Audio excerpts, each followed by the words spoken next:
We see people's P&L, they spend nothing in marketing or 2% or 3%. Can you talk about why leads are so important? Yeah, well, I think it's the heartbeat. It's where it starts, first of all. And I think to your point about the agency, if you were sitting here in January, end of January 2025, if you think about what's going to happen, we're going to go through the largest revolution, not even evolution, that you're going to see in digital marketing. And it's a real opportunity, I think, for some of the smaller companies to grab some land. I was talking to someone the other day about this being like the gold rush in California. You could go out to California with a shovel and a tent, and you could find a lump of gold and you could make it. That's what I think this digital revolution that we're coming up with, the dawning of AI, with Gemini, ChatGPT, all of these different tools that are out there. Hey everyone, thank you for joining us today. I want to give a quick shout out to our sponsors, Service Titan and Rilla, our technology of choice to helping us scale and grow our business and making sure all of our viewers have the technology to scale their business so when they want to sell it, they're able to. Welcome to the Roofing CEO Playbook podcast. Build it to sell it. We're here to cut through the noise, all the rhetoric, to show you how to build your roofing business, make it profitable, where you make a boat ton of money, and the cherry on top, when you're ready to sell, you can sell to a private equity firm and change your family's life.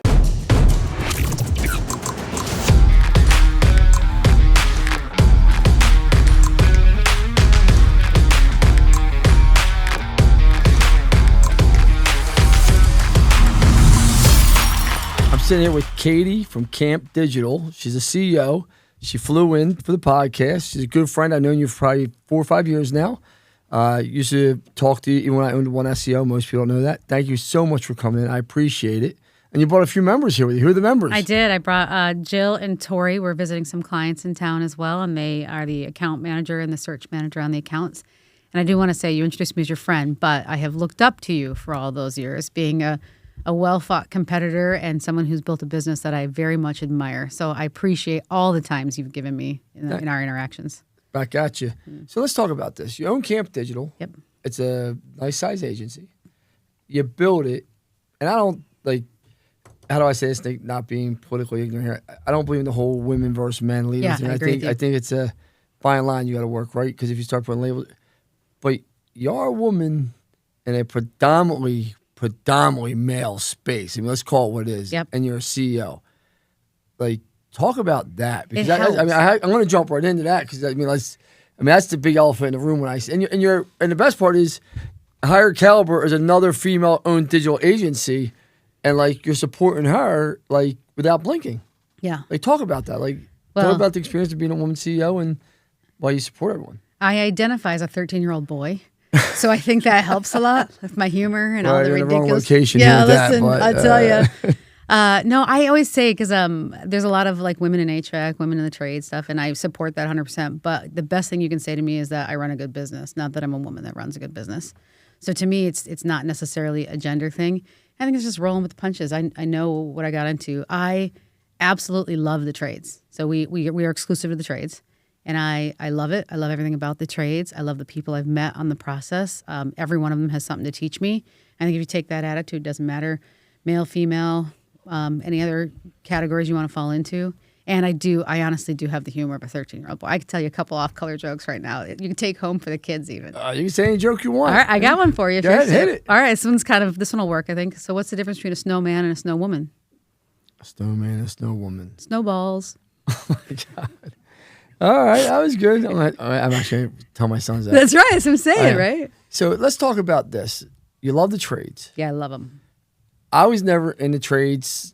I'm not, like, people think like I'm this home service guru, and I can't help but laugh because they don't understand I was a digital marketer, and that's how I made my start for 30 years. Yeah. I only got into trades 4 years ago. I sold 5 companies now to private equity, but talk about the trades and the money that's in it and how people are probably some of the nicest people that you'll ever... Like, digital agencies, not many are open with a lot. You come in, see their agency, spend a day there, shoot. I used to like people, but I've never met anyone else that... Like, people used to come through when I see them, people thought I was nuts. But the trades, everyone does. Yeah. Can you talk about the difference in mindset? I tell you why I love the trade so much. I think it comes down to, like, individual stories. And you know a lot of these guys, they're personal friends of yours, but like Aaron Gaynor is a client of ours. I think 10th grade education, $50 million business. Mm-hmm. And he did it with integrity. He did it with grace. He did it by bringing everybody with him. Chad Peterman, when he started that business, $10 million. Now look at that thing. I mean, and he did it bringing a lot of people with him as well. I think his COO was a guy he was friends with in high school. Like his roommate was another guy that he works with. They just do it with instinct and with drive, curiosity. So I think part of the reason I love the trade so much is it's one of the only places that you get out what you put in. You show up to work, you work hard, you can get a lot out of it. And as long as you remain, a lot of these guys, humble and confident, it's an amazing business. I like it because I've never, ever walked into any shop where somebody hasn't been able to teach me something. Just now, we were getting a tour of your shop here, and we went in the back and we were looking around in your warehouse. It's just, you learn stuff every single time you're back there. I know it's just a warehouse, but you learn something every time you're back there. So what do you think of the shop? What do you think about the space? I love your space. I love it. The energy you walk in. You know what's interesting about your space when I walked around? Everybody's smiling. You can't fake that, right? No. I can fake energy. I can fake loudness. I can put stuff in. Every single person, when you walk out their lands, hopefully you'll notice it. It says a lot about you, your leadership, Bill, his leadership, your team. Everyone's smiling. From the CSRs that were answering the phones to the front desk, every single person was smiling. It's funny because I don't run my companies. I think you know that. Most people think I'm like, I run all these companies. They're like, how many companies do you own now? How many companies do you run? I'm like, I own them. I don't run them. Like Bill does. I think it's a testament to Bill and Kelly and Jolene, and like I surround myself with better people than me. And I think that's the trick if you're really going to have happy people, because I just don't think people would be happy working for me directly unless you really know me. I mean that nicely. Like, I wouldn't want to fucking work for me. I don't. It is, but I also think you're kind of a cult of personality. Like you are a real powerhouse personality, which is why I've always been attracted to being around you, is because your energy is great energy. You tell it how it is. Oh, yeah. You know, we've done a couple of toughs, too, which I've always enjoyed. I've always kind of laughed away, like walking, laughing, like, yeah, he got me. He was right on that one, 100%, right? Or I should have seen that coming. But you really, I think that's kind of the tip of the spear. And then you put amazing people around you. You know, I mean, Jolene's one of my favorite people that walks the planet. There's no doubt I would not have been able to have my success without the people around me. And I'm humble enough to say that. Like, just... I don't work the way they work. They outwork me. And people are like, oh, you're a workhorse, Lance. I'm like, the people around me, they work. I really don't work the way they work. Like, they are responsible for I get all the information, I digest it, and then we make decisions and we talk. You just heard me and Bill say our last meeting 7 o'clock tonight. Like, we're on back-to-back meetings from 3 this afternoon to 7 o'clock tonight. Our last meeting will be 8 o'clock. But, like, that's what it takes to build a spaceship like this. Yeah. I mean, it's a lot of moving pieces. Here's a question for you. Do you think the trades are going to go up making money, or do you think they'll go down? Do you think more people are going to get into the trades? Because there's so much talk about private equity being in the trades, so many. Can you talk to me about that? A lot of our book of business tends to be in the private equity space. So I think Camp has a unique perspective on private equity. But I am seeing the ones that were kind of the first adapters that got bought out actually starting to pop back into the market, because they've lived out. They're recapping.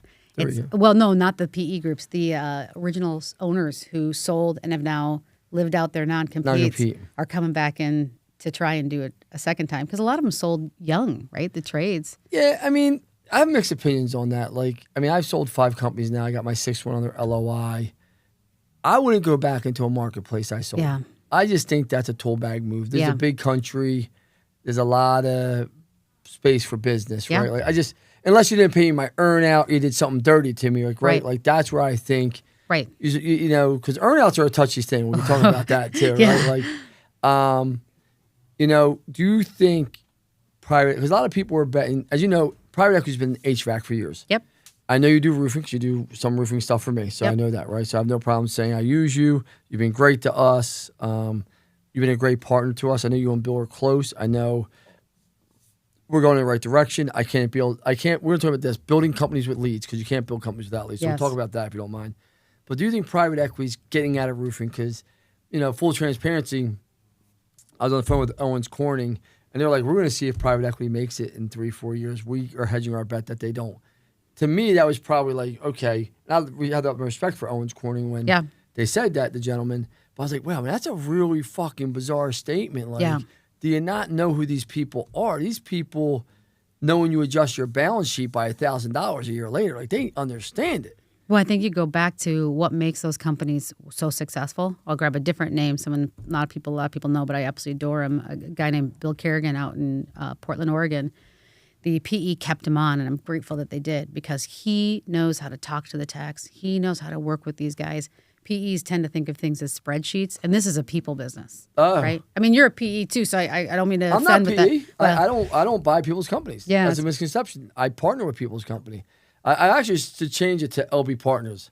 That's actually incredible because everyone says you're a PE, you're a PE. I'm like, I'm not PE. I don't buy no one's company. Yeah. I take 50% of your company for zero. You have a certain amount of cash in there, and I scale it and we sell it. I get 50%. Genius, yeah. I'm not buying a company. Yeah. That's not the game out. And I'm the only one that's doing it successfully that I know of. Yeah, 100%. Yeah. But if I don't have to come to work every day, and I'm going to come to work, I'm damn sure not paying to come to work. That's every right. day. Yeah. Like, that's off the table, right? LB Partners, that's going to be the name. I like that. I like that. I love that, actually, yeah. I think it explains it better. You have to get new logos, though. LB cap everywhere. You got the new shirts. That's all right. Yeah, new gear. Let's talk about this, home services. Yeah. I do truly believe why I've been able to scale my company so fast is I'm a marketer by trade. Yes. I still say to all the people, I believe I'm one of the best marketers in the country. I believe that there's a lot of smart people out there. I don't own an agency. I have no dog in the fight. I don't own any of one SEO, not even one share, right? So I have no dog in the fight. But I believe you're fucking insane if you don't have an agency and you're in the HVAC business. Yeah. And home services, I want to say. Let's just say home services. Especially with what's coming up. And we're going to talk about that. But I believe I've been able to be so successful because I know how to make the phone ring and get leads. I think that's what separates me than most of my competitors. Can you talk about why lead gen? Yes. It sounds so obvious, but we see people's P&L and they spend nothing in marketing or 2% or 3%. And I'm like, what are you doing? Like, can you talk about why leads are so important? Yeah, well, I think it's the heartbeat. It's where it starts, first of all. And I think to your point about the agency, if you were sitting here in January, end of January 2025, if you think about what's going to happen, we're going to go through the largest revolution, not even evolution, that you're going to see in digital marketing. And it's a real opportunity, I think, for some of the smaller companies to grab some land. I was talking to someone the other day about this being like the gold rush in California. You could go out to California with a shovel and a tent, and you could find a lump of gold and you could make it. That's what I think this digital revolution that we're coming up with, the dawning of AI, with Gemini, ChatGPT, all of these different tools that are out there, hopefully not DeepSeek, personal 2 cents. Yeah, we want to talk about some of these stuff too. Gemini, AI. Oh, yeah. It's wild. And everything's changing. So it's not going to be you input plumber near me or HVAC tech, roofer near me. That's changing. It's going to be who's the best roofer near me that takes insurance? Who's the best roofer near me that specializes in tile roofs? Who's the best HVAC technician near me that has great reviews and does work in my neighborhood? Those are the queries, and it's going to be so customized to you. The example I give, and we were just talking about today with one of our clients, was what's your favorite type of food? Italian, French? Italian food, pasta. Love Italian. I'm going to pretend I'm a burger girl. You and I could both sit here on the same Wi-Fi with this new technology coming out and say, what's the best restaurant? It's going to recommend an Italian place to you, and it's going to recommend a burger to me because as AI starts to learn us, it wants to be our own personal assistant. That's going to change the entire layout of how search has worked. Well, I mean, search has had that component where it gets smarter and smarter based on your own queries that you've done kind of to local. That's how local search really started, if you remember back in the day, based off of your query and your sequences. So they give you what's called auto population suggestions, right? And they take that data, right? Yes, sir. So, I mean, this is just on steroids. On steroids, yeah. And it's going to learn. It won't even recommend an Italian place to me because it knows I don't like garlic. Not true. I love Italian. Garlic is my middle name. But it's going to make sure it's going to start to learn that stuff and really want to be your personal assistant. And it's going to be, as you know, like 0 clicks. Everything's going to be it's going to give you the answer, not the information. You just give you the information and say, here's the phone number or email if you want to call. Now, let's just talk about that, right? Because people watching this, right? And this is why I think you need to have an agency. Yeah, this is not a plug for Katie. You do my stuff. I've never taken a nickel from you for a referral, have I? No, sir. Never. And I haven't for Service Titan because I can't recommend dog shit for money. And there's some people out there that will, so it's just, I won't do it, right? But there's no way a guy like me with my depth of knowledge in marketing, if I use an agency, which I use multiple ones, as you know. Yep. But that's just true. I use multiples. I'm very transparent. If I use them, how does the average guy navigate the system or girl running a business and navigate their digital marketing? Is it possible? Do you really believe someone can do it themselves in-house? No. I mean, not well. right? You could do it, but I don't know if you could do it well. It's just too much. We were just, again, before we were here, we were at a large client here in PA, and we were going over all the different aspects. You've got what's happening with local service ads and the changes that are going on there. What's happening with the organic and the changes that are going on there. What about my paid? Paid is completely changing. The way we used to bid on paid last year isn't even going to be an option next year, right? So everything has to be value-centric measurement, bringing in your first-party data, which is why we love ServiceTitan as well, because they make it very easy for us to do that. But so, I mean, all of that's changing so fast. How do you keep up? If I had a nickel, as I'm sure you did too, for everybody who called me and said, I got to switch a new PPC person. My PPC sucks. Well, what sucks about it? I don't know. I mean, unless you got to have, right, like, and I think to your point, the big thing you really got to do is find an agency you trust, because there's going to be a lot of moving parts and a lot of changes coming up. So we just had our mastermind, right? And the guy started off, we were just talking the first 10 minutes. He's like, I just killed it. I was spending $40,000 a month on PPC, roofing company, right? So I killed it. It wasn't working. And I said, well, you're tracking it. He goes, yeah, I was tracking it. So I said, do you mind if I see your tracking? He's like, well, I was like, let me see it. Where? He's like, oh, we have it on this fucking piece of pen and paper, whatever. Yeah. And I was like, so you can't pull it up on any type of platform? He's like, no. So Bill just starts going after him. I said, just stop. I said, this is what I'm going to tell you. I do believe 90% of the agencies out there are dog shit. I just believe that. I have no respect for them. I don't care.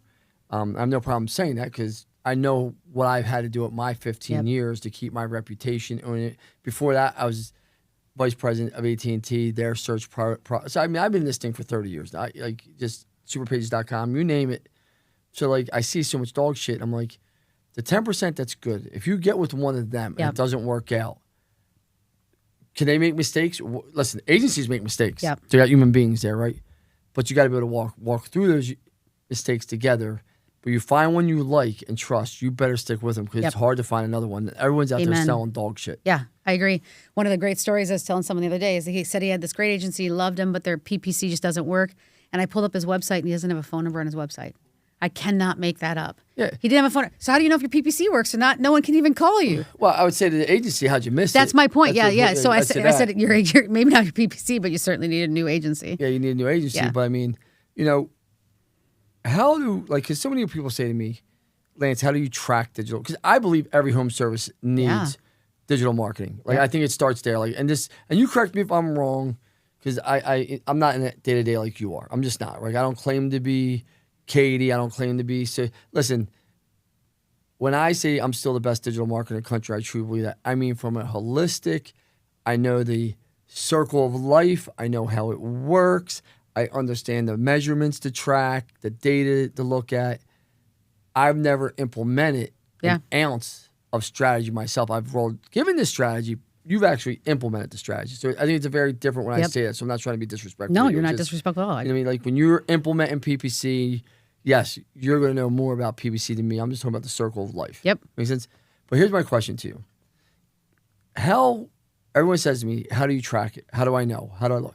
In today's day and age, tracking is so easy compared to 15 years ago when I was table stakes now. Yes, I agree. Like, can you talk about that? Because Yeah. I got to assume it's pretty easy compared to 15 years ago. We were just, again, but we just came from that meeting.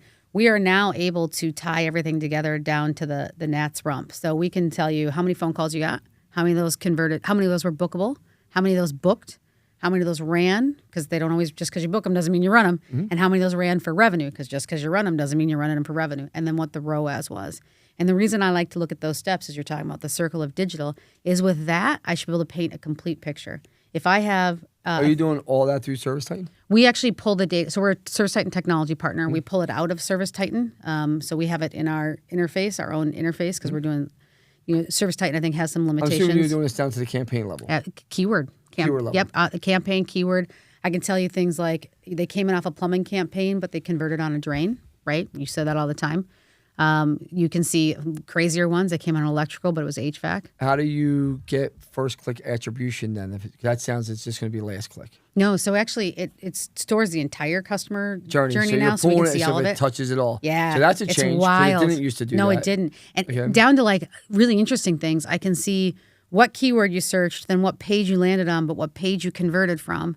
Then I can see if you came back organically. So, I mean, it's almost sometimes becomes analysis paralysis, right? Like, you have so much data. Where do I stop? Well, I think that's where people feel overwhelmed I mean, I have dashboards for everything. Yeah, I love so them. like I don't get down into the weeds unless I see a problem. I start looking at the data. I'm like, let me jump into this. Then I get into the weeds. But should these people let's just say I'm a roofing company, right? And I'm just gonna say,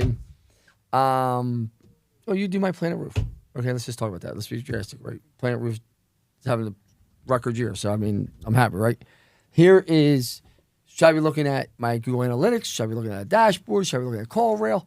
What should Lance Bachman be looking at? And just think, if I'm not a digital marketer, I'm just Lance Bachman. I'm a roofer.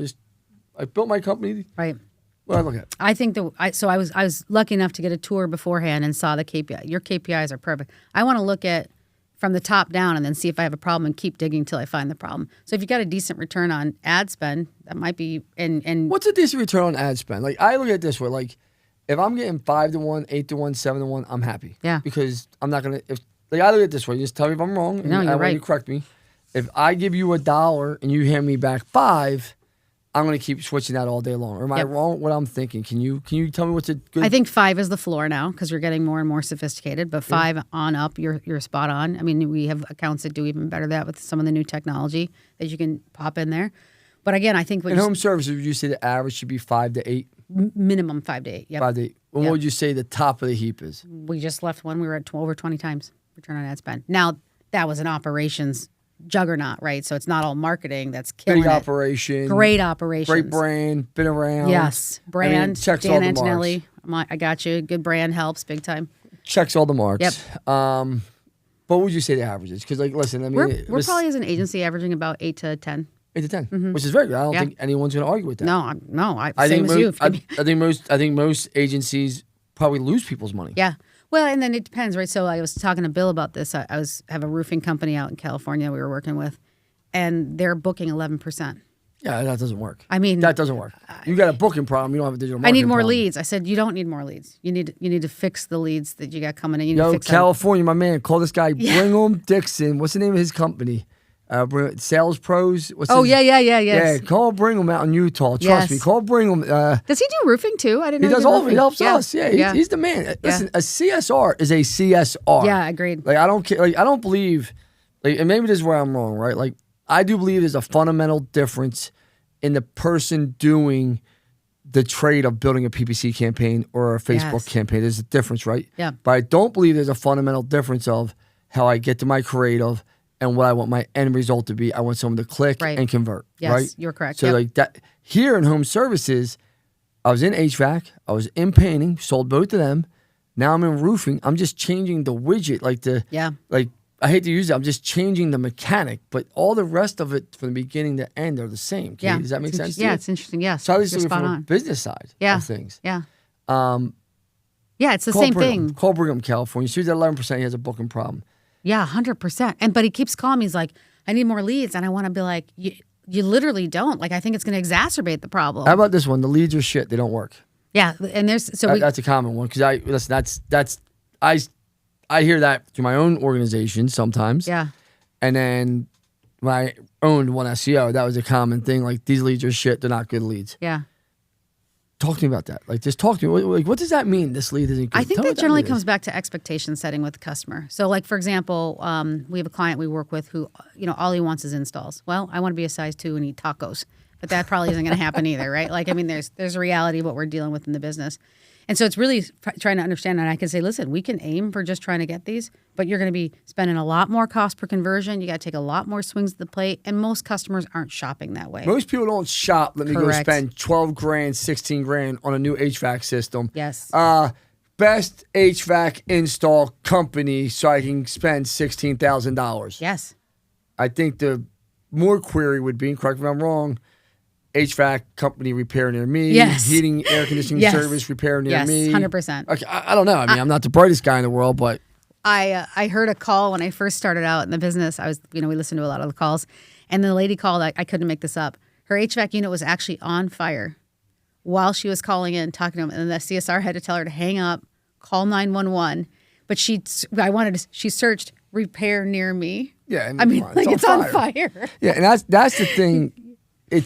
I do think expectations is part of it. I think when people say, because I hear it, right? And like So like the big debate is, does Angie's works or not, right? Like, and I know you're in an agency and everyone's fighting for every dollar and management fees, but Angie's works.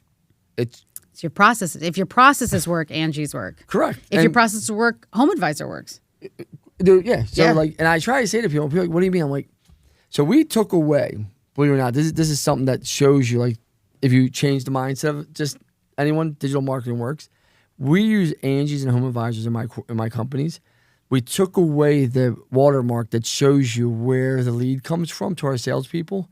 Do you think there's a difference in pay-per-click, organic, meaning non-branded organic, social media non-branded, and Angie's or Home Advisor in the conversion rate?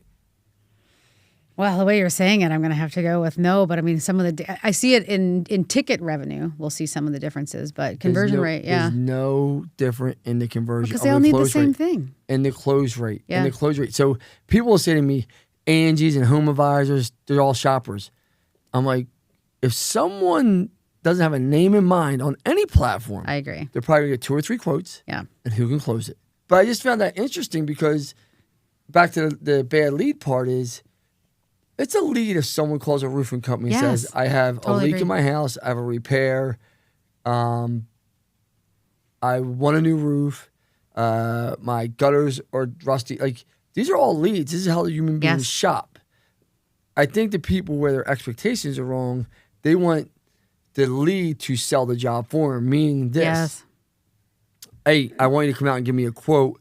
Make it easy for me, just sign on a dotted line, and let's give no effort, and I just move forward and buy. I mean, would you say that's more the problem than the lead problem? 100%. I think that's where I say operations, and that's where the expectations is, depending on the business's operations. If you have good operations, and we were just talking about, there was a guy I work with who I absolutely adore. His name's John Parker in Kingston, New York. And he said, Katie, I don't care if it's for a dog walking. I don't care if they saw the ladder on my truck and there's a Frisbee on their roof, and they just want to get me in there.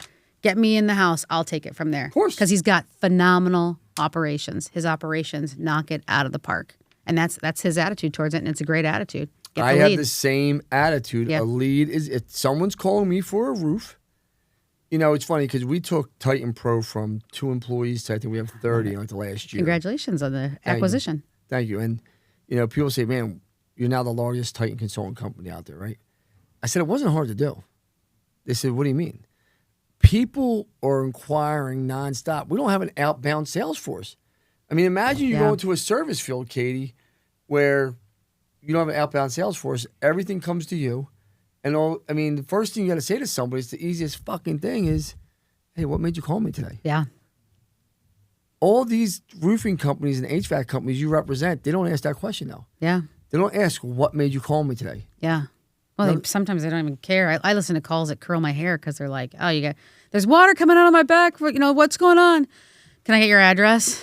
I mean, like that's what we're talking about with the operations, right? Like, could you tell me you don't care any less? So I stopped listening to calls. I'm not going to lie. Yeah. I stopped listening to calls. I did. I haven't listened to a call probably, unless Bill brings it to my attention, 2 years because I can't take it. The mental, like my temperature, I mean, I cannot bear to listen to fucking idiots. Like, I'm not saying that really. No, I totally agree. If you it's don't brutal. care, and thank God we don't have that problem, but you are going to get that problem sometimes. So I just said, you know what? Like, this just ruins my day. I got people in place here to coach people. But the CSR, it's funny. Have you ever heard this from someone? And I hate to, like, pick on, like, cause I want people to see their inefficiencies. Because I want you to listen to these words. She's been with me 20 years, or he's been with me 20 years. He's great. I don't have to worry about them tracking or know what's going on. They know my business better than I do. And it's their receptionist or CSR. Have you ever heard that before? Yes. Is that the most insane thing you've ever heard? Yes. Because a lot of times, too, the data that as things are changing, the data needs to change, too. Like you're talking about, you said, what about KPIs? I think the KPIs adjust. The KPIs change. I like having people pressure me. I think you and I are similar in the fact that I like surrounding myself with people who challenge me all the time. I love hearing other people's perspectives and other people's insights. I do believe in loyalty very strongly. I know you do. I was at your place yesterday, and I recognized a lot of faces. You're like me, a collector of people that go with you from business to business because loyalty is important. It's hard to find people that want to take the journey with you, that understand the mission. Yeah. Let's talk about that hiring. Yeah. How many employees do you have now at camp? Well, It's kind of a story about that. I told you I identify as a 13-year-old boy. Yeah. We won our 3rd year in a row, fastest growing companies in the state of Minnesota. Congratulations. Thank you. And this year I realized they put the number of employees you have really big on the bottom right-hand corner.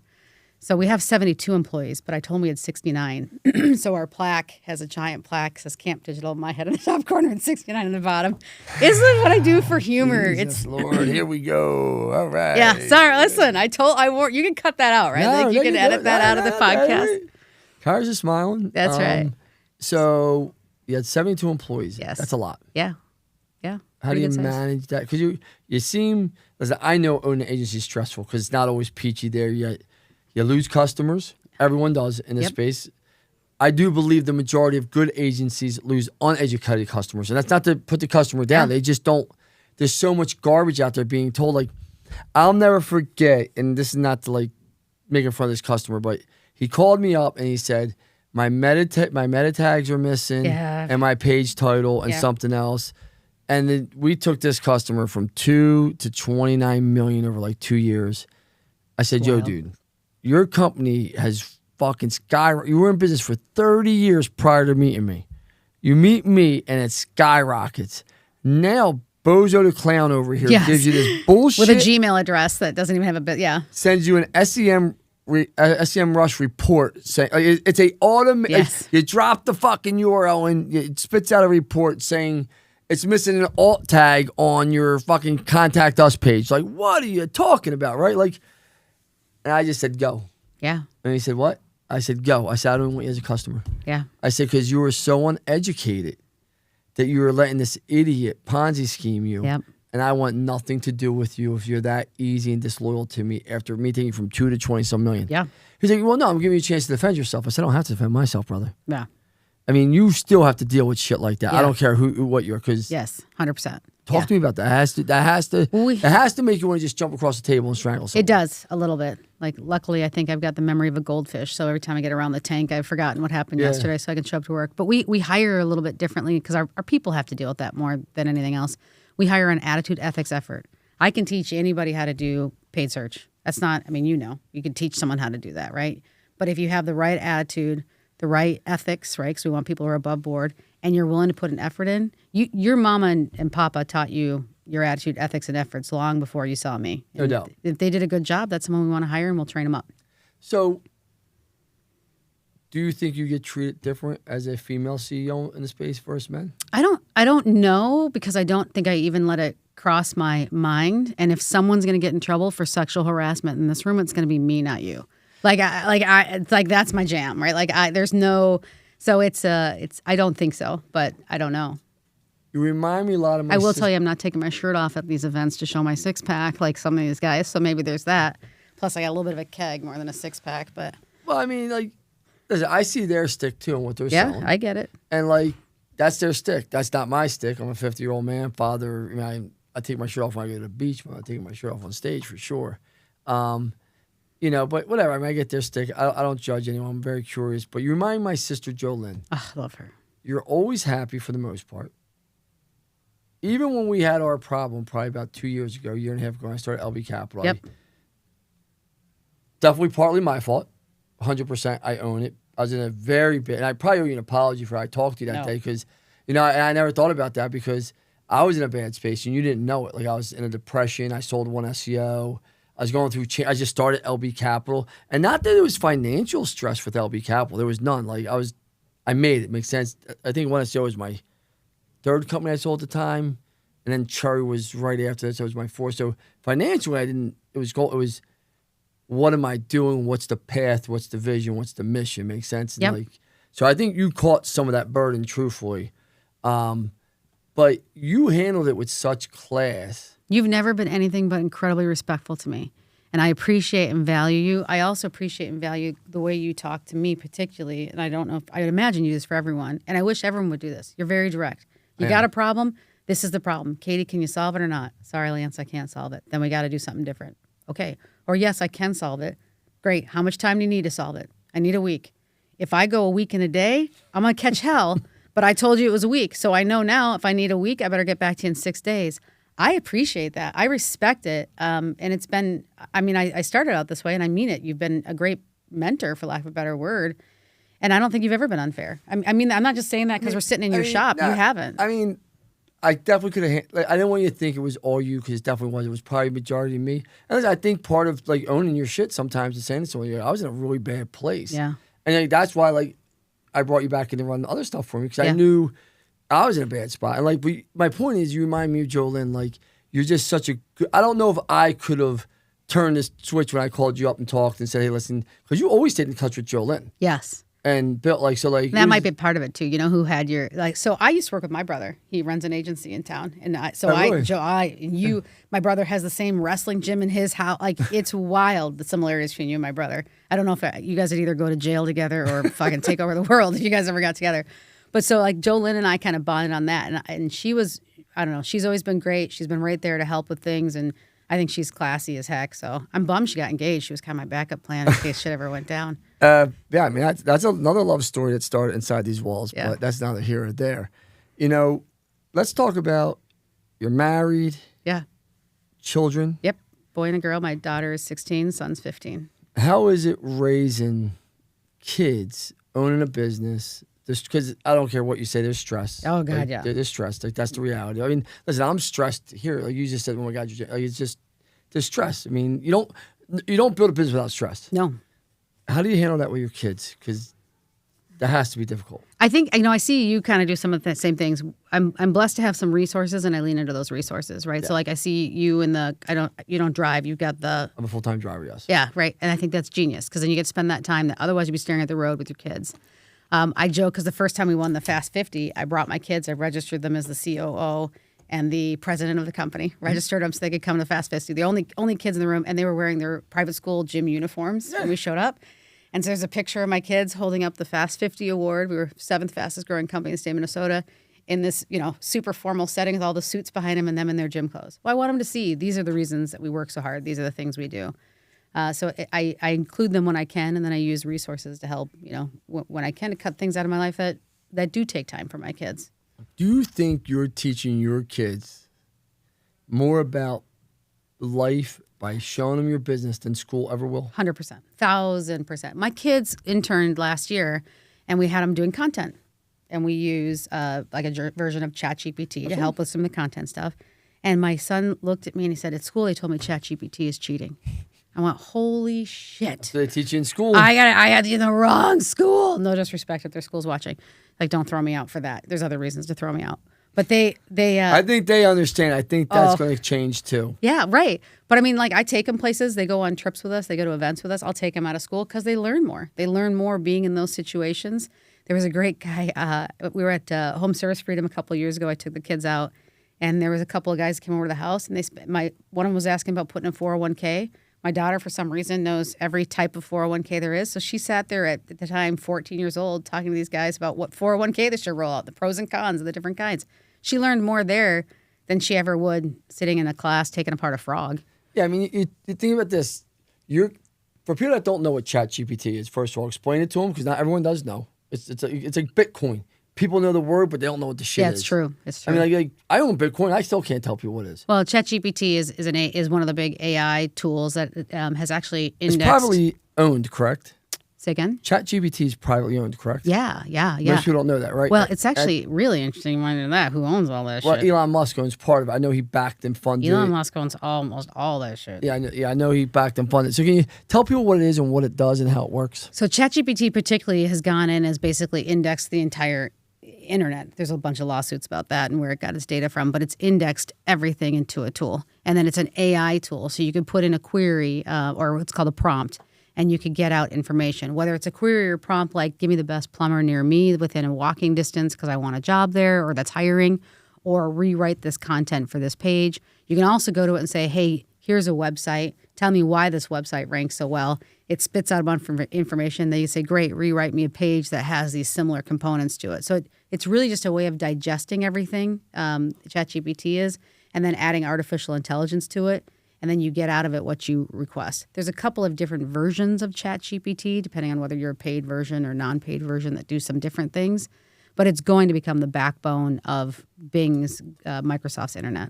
And how do you think it's going to affect home services ChatGPT with marketing and just them running their day-to-day business. Everything's going to go to this. Well, just did a webinar about this yesterday. I think the customer journey is going to wholesale change. So how customers find you is going to change. It's still going to be paid. There's still going to be SEO. There's still going to be all those components. It's just reshuffling the deck chairs quite a bit for how customers are going to find you. And then I think the expectations are going to be wildly different. No one has patience anymore because you can get to the answer so quickly. They're going to expect that same thing about it when you answer the phone. You're going to see hold times. People are willing to hold is going to go down because their patience goes down. You're seeing it already. Yeah. Here's a funny story. So we messed up our offer letters in PTO. We're in different states, California, Utah, right? Like, I'll tell you about California and their laws, right? Yeah, we won't hire in California. So I didn't buy Bruce Clay's company for that reason. Yeah, and we don't. We're great friends, but I'm out of the space now. But that was one of the acquisitions I was going to make back in the day because I love Bruce. But make a long story short, my point was with ChatGPT and all this stuff.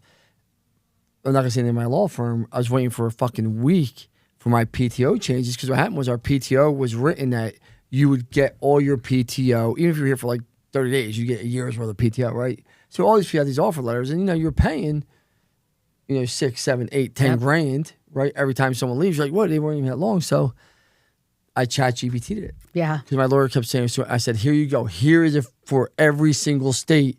I said, I need it back tomorrow. And he called me. He said, how the fuck did you get that shit? I said, ChatGPT. Yeah, 100%. Yep. We're seeing more and more of that. He's like, it was right. I said, I know it's right. I said, they're pulling from the same logs that you guys, the same libraries, the same data that you're paying some dipshit researcher. Yep. That you could pay someone ChatGPT it and get you the right answer. Yeah. Now I know legal reasons they got to go double check it themselves and make sure because ChatGPT can be wrong, but that's how powerful it is. When you're telling one of the biggest law firms in Philadelphia, here's the information. Yeah, and you can say, I want to see that. And follow the rules for Iowa and follow the rules for Minnesota. Exactly what I did. Change it. Yeah. I just made mine California and Utah because they were the two biggest ones that have problems. It's all about the prompts you put in. Yep. Let's talk about Google. Yeah. Because people don't realize this. Google's whole valuation is off of advertising. 99% of it's off of advertising dollars. Right. And you see their stocks and they're doing well. Yeah. There's no rhyme or reason to the bid system. It's not a true bid system like people think. It's really based on what your average customer acquisition is. Most people don't know that. Like, even though people are bidding on keywords, like they artificially inflate what that bid would be. Yeah, right? 100%. They have, right? Yep. Can you talk about the changes going on in home services? Because that's really what I keep it to for like roofers. Yes. Like, if I'm running a PPC campaign, what should I be looking at? What changes are going on? What's coming down the pike? This is wild. I think the changes, and I keep saying this, but I cannot say it enough. It's wild. I don't know if you're familiar with Google Lens, but for anyone who's not familiar with Google Lens, you could take your phone, you can point at something, you could snap a picture, and it will tell you what it is. You could snap a picture and say, tell me about it. Tell me, does it have this in green? That is coming into the home services space. There were 20 billion Google Lens searches last month. 20 billion Google Lens searches last month. Yet less than 5% of people in the home services have anything other than stock images on their sites. If you think about all these things, young homeowners going to walk in the back, whether it's in the basement or in the garage, depending what part of the country, something's leaking in their garage, they take a picture of it, what's this? You want to be there when that image search comes up. It's going so far beyond text, right? Google's not going to give up that ad revenue. I think that's what you're alluding to. It's way too much money. Yeah, so way too big of a deal. They're just changing. People how think they're a tech company. They're an advertising company. I try and tell people that. Like people think Facebook's a tech company. No, they're an advertising company. Yep, 100%. I mean, people think the news is news. It's advertising. It's advertising. I agree. Like all these people's revenue, their whole business model is based off of advertisers. If people don't advertise, they're out of business. Yes, 100%. Yep. It's eyeballs. Yes. What can I do to get eyeballs? I was at Google Marketing Live. So Google once a year does an event. I've seen you guys there too, where they kick off what they're going to do for the year. Mm-hmm. Over 16 times I counted, they said search beyond text. Search beyond text. It's images, it's videos, all of these kind of things that are coming to this space. That again, like that's our opportunity to grow some ground. I mean, some of these PE groups aren't even paying attention to that yet. No, they're paying attention to their spreadsheets. That's right. Here's a question for you. If you're going through Google pay-per-click, and shoot me straight, I come to you, I had 2 bad experiences. I don't want a third one. What's the realistic time frame I should be saying to my person? Give me 3 months, give me 6 months, give me 9 months to see it really start kicking in? Because I know it's not 30, 60 days. That's impossible. Right. So can you just give it to, and people, I know people out there selling that crap to people. Hey, it's 30, 60 days. Can you tell me what it really takes? I think it depends on where you're starting too, right? Good. Let's just say I've had little success, but not much success, because it's easier to take a great campaign and optimize that. I mean, obviously, but most people, I'd say, that are coming across your desk are probably not even 50% optimized. Right. Would you agree with that? 100% agree with you. So let's take that person. Well, sometimes it's funny because we were one of the results from one of the. I know Planet wasn't when I gave it to you. I know it was dog shit. Yeah. So I'm very transparent about that. So I knew I had a longer runway, but I understand it. Yeah. Well, and that's helpful too. So also understanding some of the operations. I always say that I think marketing is the tip of the spear, but marketing should always be beholden to what operations needs. Yeah. So many people come in, they say, I got a $10,000 budget. What are you going to do with that? I'm like, how many leads do you need? I mean, if you need 10 leads, we're golden. If you need 200 leads, we got a problem, right? So I think a lot of it's about setting the expectations. Again, I said that up front and correctly and really understanding what they need. But yeah, I mean, depending on where they're starting and what they need and how competitive their market is, it easily, I mean, Google itself will tell you 180 days. I had a client, a prospect. I think 9 months to a year. Yeah. That's what I just said to my mastermind. Yeah. If you find an agency you trust, that feels like going the right way, because I believe communication, like, you know me, when I'm on a call, we never start what's going well. Yeah. It's always, where's our issues? Where can we get solutions? Yep. And then what's going well is just the expected, right? Yep. Like, and that's how I live my life with everything. Hey, what can we get better first? And then we'll talk about what's good. I'm not saying that's the right way to run your business, but just the way I run mine. No. Here's a question for you. Do you think Facebook, and how do I ask this correctly? Do you think Facebook is a powerful tool for lead gen like Google for home services? It can be. I think it can be, depending on what, again, it's like saying I have a hammer and I want to screw in a nail. I'll re-answer it. For a new brand that hasn't been around I think Facebook takes a lot longer to build a brand. It's like television, radio. I just believe it's just longer, where I'm trying to attract you into my funnel instead of I have the demand on Google. Google is a demand place. Yes. 90% of search starts at Google. I mean, so there's that, right? And most people find their businesses, their local service businesses, to trades by going to search. So most of it doesn't matter all these great things coming in. You got to skate to where the puck is going. It's still going towards Google, right? It's still there. But every one of these things to me is like a different tool. I don't give you a hammer and tell you to go build a house, right? That's good for driving in nails, but it's not good for putting a screw in or popping different things, right? You need different tools. Facebook, I think, has a good use, but it's, to your point, it's not if I'm an up-and-coming brand trying to get, unless you're just putting, not expecting a return. I think Facebook is great for branding, better than television, better than radio. I believe. I think those entry points for the eyeballs I get, I mean, like, and I'm not being rude to radio or I couldn't tell you the last time I listened to radio. So I got this thing called Spotify. You ever hear of it? Yeah. So I listen to Spotify. My son put it on there, so I listen to Spotify. Now, like, it doesn't even play commercials, right? Yep. It's fantastic.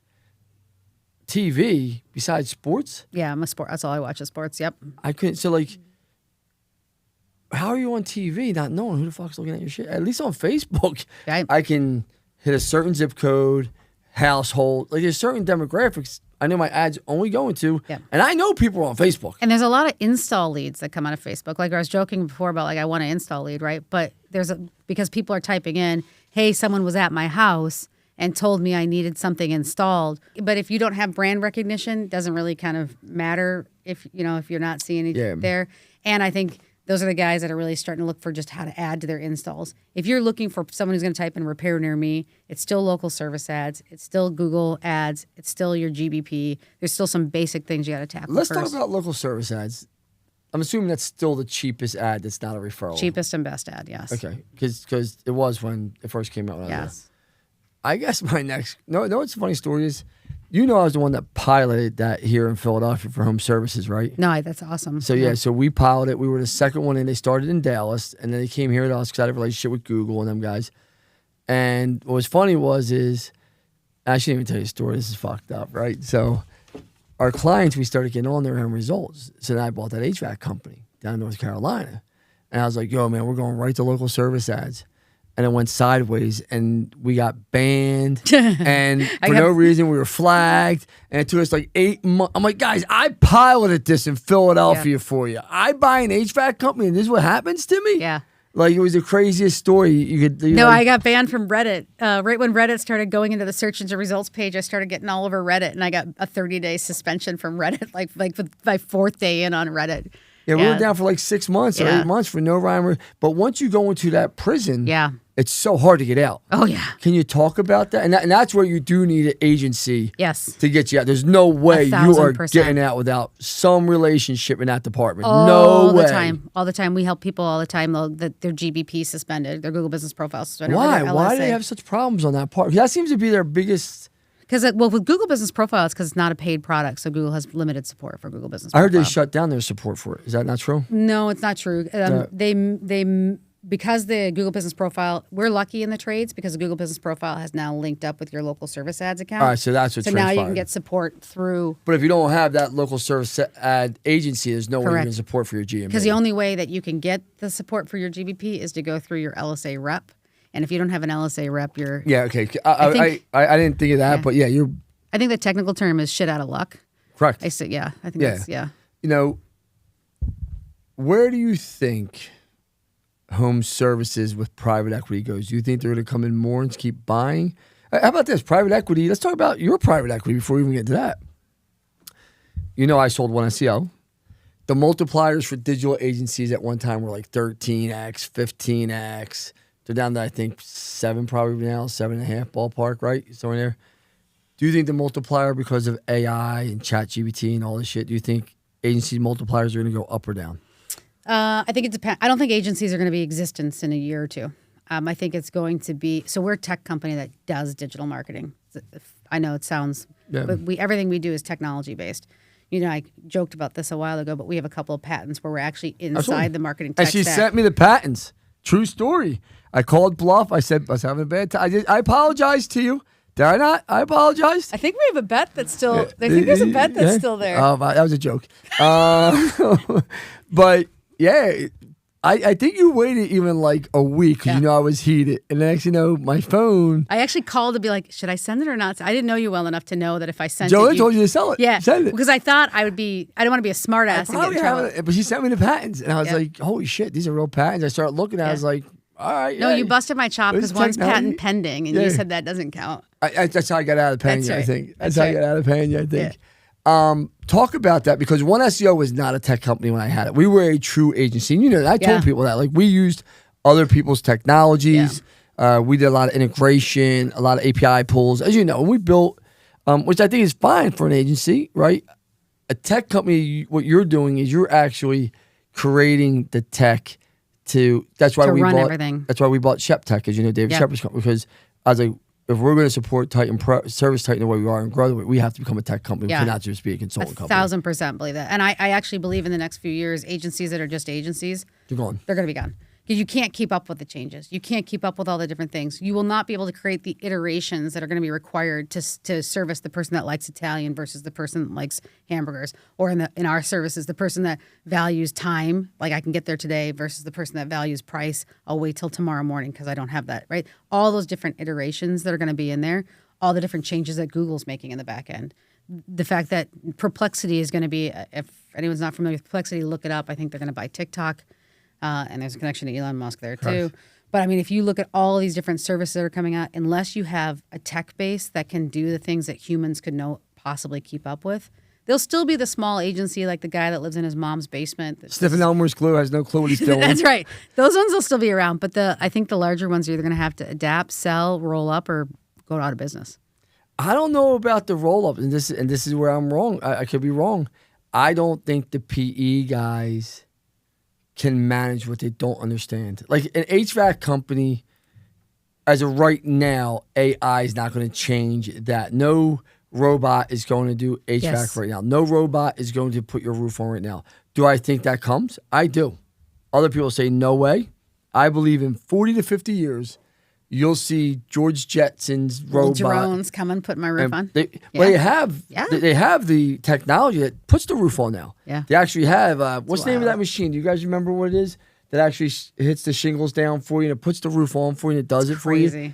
It's just a matter of, does it work? Is it efficient? Can you really set it up? I mean, there's a lot of moving pieces to it. I'm actually going to buy one and try one just to see what it does. But there's no way. Do you believe in 30 years they don't have a robot? Like, they got flying fucking cars out there. People don't know that. Yeah, Like, we I have know. flying I know. cars.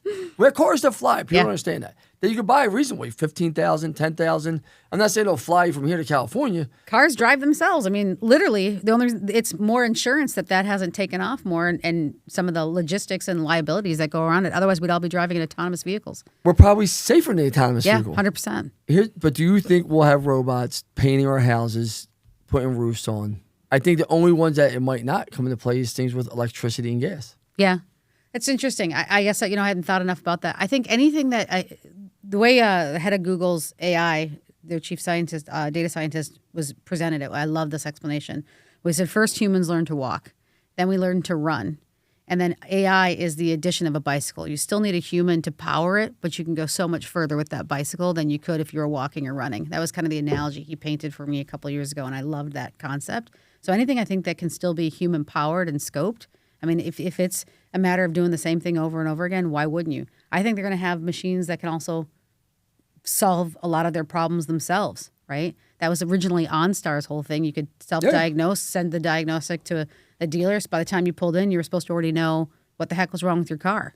I mean, do you think, I heard a story, I'm not sure it's true, that they went down to shut down a version of ChatGPT to upgrade it to the next version, and the ChatGPT tried to disable I did hear that. the shutting it down and tried to overtake the override, and they just caught it in time.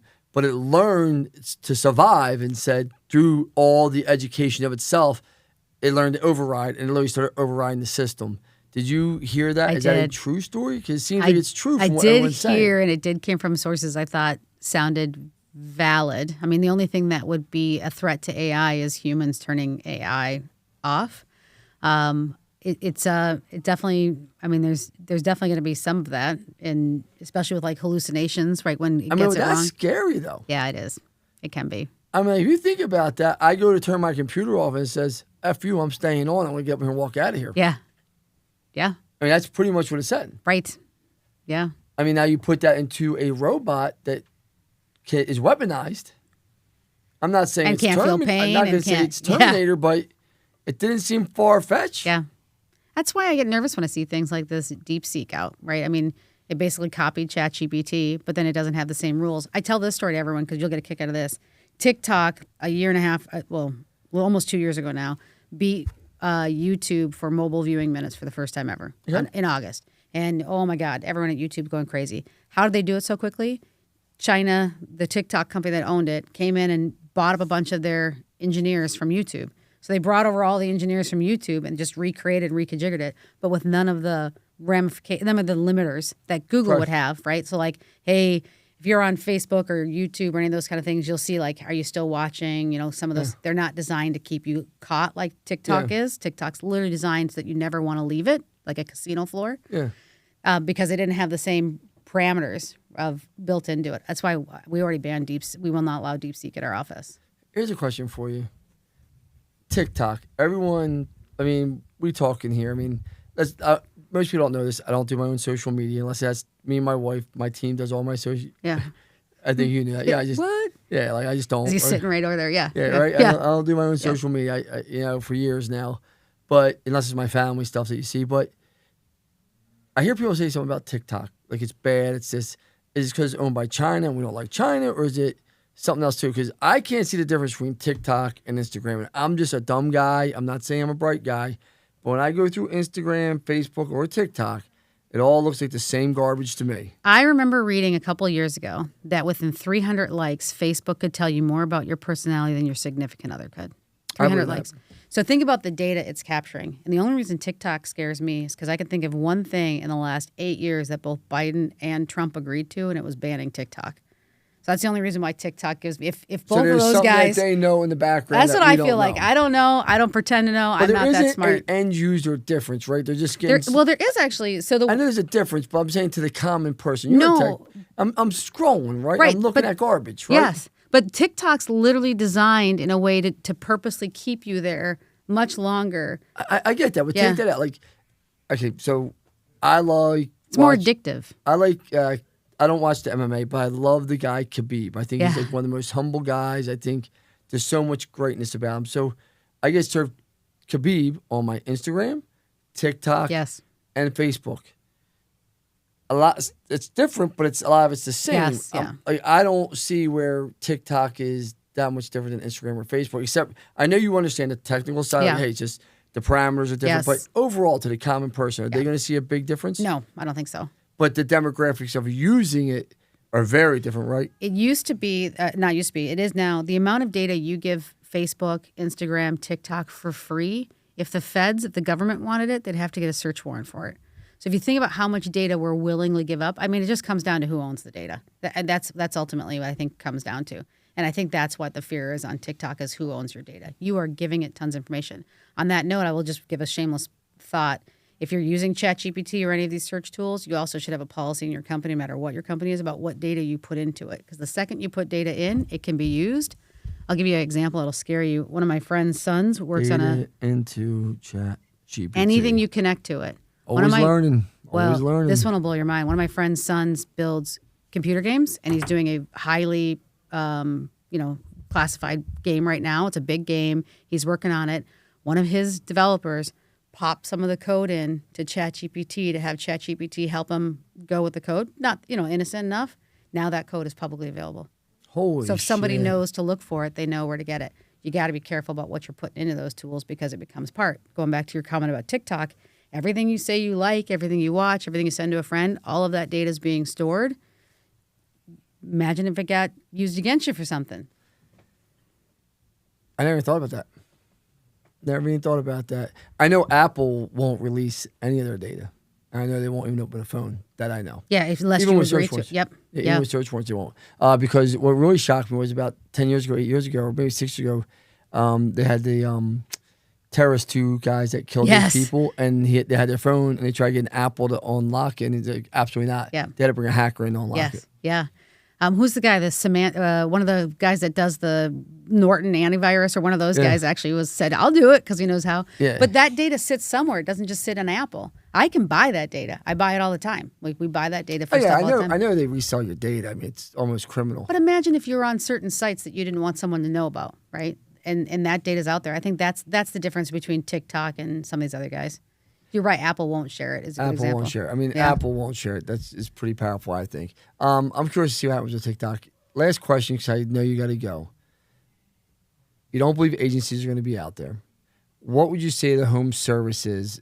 These better be your next 2 to 3 things for just marketing. I'm going to keep it to marketing.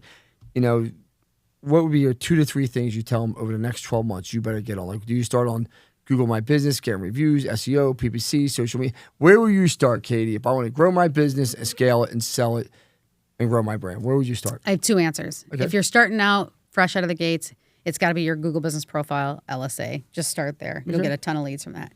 If you're a little more sophisticated, I believe very strongly, if you haven't, and I'll ask those questions 100 times, and I go see clients all the time. I'll ask it 100 times. 1 will tell me they've done this out of 100. Map your customer journey. Understand what your customers are going through in their customer journey, because that is going to be the key to success when we're talking about this AI revolution. I'll go back to the Italian and hamburger thing. I love that. Map your customer journey. You have to map it, and it is not one journey. If you're in HVAC, it is a different journey in July than it is in September. Oh, without doubt. If you have Service Titan and Schedule Engine, it's a different journey if they book online than if they're booking on the phone. But just start by getting it down on paper, so you really start to understand that customer journey, because that's going to inform everything. You work with most home services, and I know I'm hitting you with this again because, and I promise you I'll stop. It's been almost an hour and a half. You're like, what the fuck are you doing here? I love it. I'm a Service Titan advocate. Yes. I know you use other platforms that you have to deal with. Is Service Titan the best technology out there for contractors? Yes. Like I'm not crazy, right? Yep. No. Okay. Yeah. I'm just asking. I'm just No. something. Cause I know you'll shoot me straight. No. It's the best field service management system. Because I've been through all, and I'm fortunate because I'm a tech guy. I own a digital agency. I've been around. I just don't and it's not a shot. I think there's a place for a house called Pro for some people. I think there's a place for Job Nimbus for some people. They're good products. AccuLinks, I don't understand, and that's not being rude. I just don't grasp I'm not here to bash AccuLinks. I know they're a leader in the roofing space. Yeah. But I also think they're the leader because they were the only choice. It's like you go to an all boys school, Yeah. but you're the only girl on Yeah. campus. So I tell everyone, I go in a problem. Well, let's in a go. room full of ones, I look like a 10, but when I'm in with the rest of my 6s, you can really quickly realize. And like that's why I just don't grasp. And I'm like, I just had to ask you the question. I appreciate you being here. I just wasn't sure if I'm just going nuts. No, it's definitely. I think there's times for some of the other ones, depending on what your needs are as a business and how big or small you are. But it's the best field management system overall. Katie, if you don't follow Katie, follow her. Great company. Can't say enough about her. I believe you're one of only a few LSA partners in the country. Yep. Is that still correct? Mm-hmm. So give her a shout. She's great. Thank you for coming in. Thank you so very much. I really appreciate all your time. I know you're super busy, so thank you very much. I appreciate it. Thank you. Thank you.